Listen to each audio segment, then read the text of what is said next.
اس لیے اللہ نے 3 کام آپ کے ذریعہ کر دیے جو پہلے کبھی نہیں ہوئے. اب بھی ہم دوسری امتوں سے مطالبہ کریں نا کہ وہ ہمارے ہی نبی ہیں، ہمارے رہبر استاد ہیں، مگر انہوں نے یہ دعویٰ نہیں کیا کہ میں نے دین مکمل کر دیا. کسی الہامی کتاب میں بے شک وہ محرف ہی ہو، یہ نہیں فکرہ ملے گا کہ میرے بعد کوئی نہیں آئے گا میں نے مکمل کر دیا.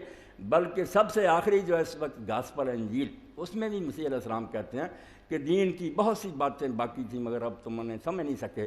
میں اپنے رب سے درخواست کروں گا وہ نیا استاد بھیجے گا جو وہ دین کو مکمل کرے گا. یہ کہہ کے گیا یوحنا کی انجیل میں، اعلان نہیں کیا کہ میں نے کام ختم کر دیا. یہ صرف حضور علیہ السلام کے ذریعے اعلان ہوا کہ الیوم اکملت لکم دینکم. بھائی جو تعلیم شروع ہوئی تھی پرائمری سے وہ اب پی ایچ ڈی پر جا کر مکمل ہو گئی، اب کسی رہبر کی ضرورت نہیں.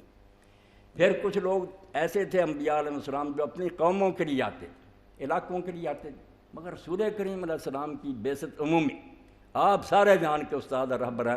یا ایھا الناس انی رسول اللہ الیکم جميعا. سب فرمایا کان النبی یبعث الی قوم خاصہ، مجھ سے پہلے علاقوں کے لیے پیغمبر آتے ہیں. ذرائع وسائل بھی ایسے ہی. فرمایا مجھے اللہ نے بعثت اللہ ہمارے والا سے، اب گورے کالے سب کا میں ہی رہبر رہا. اس لیے دین مکمل ہوا، ساری دنیا کے لیے تعلیم آئی. اور بڑی بات یہ کہ حفاظت ہوئی. پہلے حفاظت نہیں ہو سکی، کچھ لوگوں نے بدنیتی سے تبدیلیاں کر دیں، کوئی زمانہ کے حوادث کی وجہ سے وہ چیزیں گم ہو گئیں.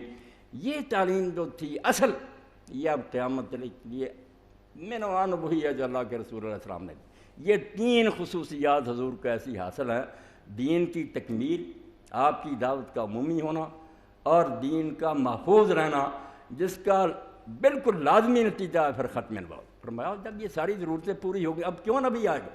صرف فتنہ پیدا کرنے کے لیے کہ ایک امت کو ٹکڑے کرے کہ میں آ گیا مجھے مانے. ہم نے اپنی زندگی میں تجربہ کر لیا کہ ایک شخص اٹھا، ایک گروہ کو اپنا رکھ کر لیا کہ باقی کافر